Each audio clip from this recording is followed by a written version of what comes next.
महाराष्ट्र माझा, हृदयात महाराष्ट्र, नजरेत कोकण. कोकण कोकण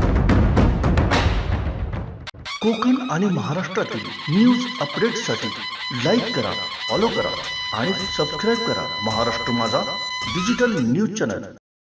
मी साई प्रसाद मंगेश कल्याणकर. दिनांक 4 मार्च 2025 रोजी मंगळवारी नॅशनल हायवे अथॉरिटी यांच्या आदेशाप्रमाणे बांदा सर्कल येथील गाडे जे 22.5 मीटरच्या आत आहेत ते काढण्यासाठी आंदोलनाला परत बसत आहेत. त्यावेळी पोलीस पथक त्या ठिकाणी हजर राहणार आहे.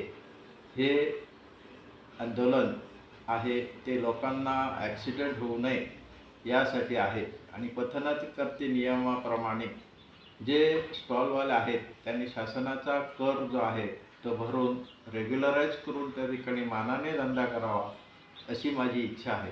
त्याचप्रमाणे या गाड्यांच्या समोर नॅशनल हायवेवरती 2 व्हीलर्स लावण्यात येतात. त्यांना पार्किंगसाठी जागा आहे.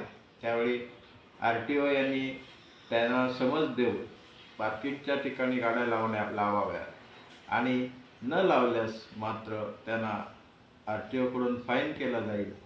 तर गाडेवाल्यांनी कुठल्याही प्रकारचा गैरसमज करून घेऊ नये. त्यांचा धंदा व्यवस्थित चालावा यासाठी त्यांनी मागे सरकावं आणि शासनाला मदत करावी. कोकण आणि महाराष्ट्रातील न्यूज अपडेट्ससाठी लाईक करा, फॉलो करा आणि सबस्क्राईब करा महाराष्ट्र माझा डिजिटल न्यूज चॅनल.